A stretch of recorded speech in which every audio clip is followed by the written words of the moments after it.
Everyone, Jessica Browser here. I am the founder and head counselor at Private Applications. This is video 4 of this little summer series that I'm putting together. Basically, I spend a lot of time on Skype with students from around the world and around the country. I talk to them, I help them strategize. We put together pieces of their application, and it's all done online. And so there's a lot of time spent communicating, sharing these ideas out into the web, goes directly into your home. But I thought that I would put these videos together, capture them, and actually share them with more people and see how I can help more people than just the one-on-one conversations that I do. So with that said, I want to jump right into the question. This comes from an international student of mine, and he said, basically, I'm going to read it. I'm an international student, so I've heard many opinions from friends about what it takes to get into American colleges and universities. Do you really think higher test scores are the most important factor? Well, I think that's a great question. It touches on so many different points, and to answer the question, the short answer, do you think higher test scores are the most important factor? The answer is no, it's not. In the American system, there are so many factors that are considered, and if you have a lower test score, you can still get accepted to a great school. Now, I want to back up a second because something else was in that question that really alarmed me, and I think it's something very important to share with the rest of you. There was a little piece in there that said, I have heard many opinions from friends about what it takes to get into the schools. Now, don't listen to your friends, okay? All of you who are watching this video are at some point going to apply, or your son or daughter, your child is going to apply. Try to tune it out, okay? You're going to hear a lot of buzz and a lot of chatter from other people who are going through this process, and what works for them doesn't work for you. So while, something is the truth for them, it might not be the truth for you. Keep that in mind, because at some point or another, you will get a little bit of anxiety, a little bit of stress based on something else that somebody says. Remember, what works for them might not work for you, so don't compare. Now, here's the thing. Here's this international student asking me a question about the American system. You watching this video, you might be international or you might be American. Regardless, what I'm about to say is going to make hopefully shed some light on the American system. The American system is based on storytelling, okay? For the international students who are watching this video, you know your system at home. You know that perhaps you can go to your local university, you would submit your GPA, your required standardized test scores that are from your particular country, and based on the combination of numbers, you can get a very quick answer about whether or not you would be accepted. The United States system is very, very different. And if you're watching this video, it's probably because you know that it's a different system. It's complicated, it can be confusing, and there's a lot of pieces in the application, meaning that there's a lot of pieces that come together to share with the admissions committee for them to make their decision. So let's talk about those pieces. Let's talk about the different parts of the application based on the question, do you think the higher test scores are the most important factor? Well, I said no, it's not. So let's think of your college application or your graduate school application as a folder. You're going to work, you're going to get all the pieces in your folder, and then you're going to submit it to the application committee. When they open up your folder, they're going to see the parts. Now, you will have test scores, you will have course scores, that's your GPA, the test scores are your standardized test scores. You then have different types of materials that are not based on numbers. You'll have information about your school on the undergraduate level, that's called the secondary school report. You'll have letters of recommendation, and you'll have a personal statement. So based on just those 5 factors, 2 of them are based on numbers, 3 of them are based on words, okay? There is a big, big, big emphasis in the United States on the words, okay? People on the admissions committees really are going to give a lot of attention to the pieces of your application that contain your words. So that's why you have to take the personal statement and the letters of recommendation seriously. The secondary school report and the information about your school, it's not really in your hands, so it's not something that you have to worry about. And if you do have questions about what that is, leave a comment. I can share more information about it. However, the letter of recommendation and the personal statement, that's storytelling, okay? Letters of recommendation and personal statements are not in many different countries. They're not required in many different countries' admissions practices. So that's why in the United States, these pieces, they were designed for a purpose. It wasn't just to give you extra work to do. Admissions counselors are not like, whoa, we just want to make life hard for you, so now, write us an essay. That's not what it's about. The reason why the essays and the letters of recommendation are included, and the reason why they have such importance in the American admissions decision, is because colleges respect that not everybody can be perfect. And so if perfect is defined by numbers, your imperfection can kind of be made up through really good personal statements and really good letters of recommendation. There is a huge trend, like I said, for admissions counselors to be moving away from numbers. This was actually verified by a recent study that came out from Harvard University, just talking about the trends.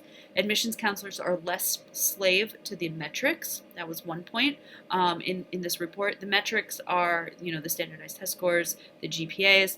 They're less impressed by the load of APs you take. They're less impressed by the load of organizations that you work with. Your resume might be huge. Your activity might be huge, but that might appear slightly superficial to the admissions committee. So there's this huge push to judge students by passion, to judge students by their commitment to their activities, their commitment to their ideas, their convictions, their community. And that's how admissions committees are making decisions these days. So I have a lot of students who basically are, trying to figure out what their passion is. These are students who might be in 9th grade, 10th grade. They're trying to get on that path, figure it out. I really want to stress the point that what your passion is completely acceptable. And again, what I mean by that is any passion is acceptable as long as you're passionate about it. So I have some students who have come to me, they're working on their applications, and I find out from them that some of their best experiences throughout the school year happened when they were working as a cashier at a grocery store, and they helped customers find organic products because that was what they were interested in. They were interested in healthy living. They were working at a grocery store, but they found moments and meanings in these interactions with clients at the grocery store aisle, okay, in the organic aisle. Other students of mine, they're out saving the world. They've spent time in Africa, they've spent time in Europe doing research, working with scholars. That's a different type of passion. Every different type of passion is acceptable as long as you're doing it. The most important part is action, and that is really what admissions committees are judging you on. So there's a lot of students who actually come to me in crisis, and that means that they've already applied to the schools, they've submitted their applications, and they were either deferred or waitlisted or rejected, and they come to me and they say, I need help, something went wrong, what can I do differently? So I open up their application, I start to read their materials, and I can tell a good essay from a bad essay, but I then start talking to the student, and I find that the student is completely remarkable. The student is fascinating. The student has really cool, interesting stories to tell. And I'm like, all of a sudden, I can go back to the student and say, you really missed the mark on your applications. You just did not present yourself in the best way. You didn't tell your stories. So I have a lot of students who sometimes their college essay is about what they did in kindergarten. Now, okay, there might be a really great college essay about what you did in kindergarten, but more likely you've done something more interesting since kindergarten, something that reflects your true passion and personality since kindergarten. So these kindergarten essays, I see them a lot. They don't really work that well. But there's a lot of times where students just don't articulate why they're applying to a certain college or what they can add to that college community. And I really want to stress something here. Colleges and graduate schools are like a dining room table. And admissions counselors who make the decision on whether or not a student can be accepted, they are actively looking for interesting, intriguing, passionate, committed students to sit at that table. Okay, so these admissions counselors at school spend about 75% of their year recruiting students, interviewing students, finding students who they think could be a good, interesting fit to come to their table, to join their community. The idea is that admissions counselors want to assemble a group of interesting students who can turn to their neighbor at the table and have something cool to talk about. Um, and everybody's cool is different. You don't want two science research students necessarily sitting next to each other. Is there more? Is there room for more than two science research students? Yes, of course. But my point is, there might be the student who has something different to share, more of like a family. Something with their family, something happened to them in their childhood, something happened to them recently, a struggle, an adversity, something that they overcame. The idea is you want to be able to articulate who you are as a person and what it is that you have to share. So I mentioned things about family, I mentioned things about science. Everybody's passion is different. And if you're not sure how to articulate like what you have to share, I encourage you to reach out for help. It's very, very important to do that. Because the admissions in the United States is completely 100% based on storytelling. And those stories, I mentioned the student who found the most, beautiful moments at the organic aisle in the grocery store. Your most beautiful moment might have to do with, caring for a disabled grandparent, or something about a brother or sister, or something that happened on the basketball team, or, you were bullied in high school and how you overcame it. Everybody's story is different. And again, I will stress it because I always stress it. If you're not sure what your story is, if you're not sure how to articulate it, but you have something to share, get help. Now, what about that student who says, well, I have nothing to share. I have nothing interesting to say. You do. You definitely do. I definitely have worked with students who have come to me and they're like, I don't know. I don't know what to write about. I don't know. Well, to those students and to the parents of those students, get help. Okay, whether it's an English teacher at the high school, whether it's a professor or a mentor in university because you're applying to graduate school but you're not exactly sure what your strengths and talents are, talk to somebody.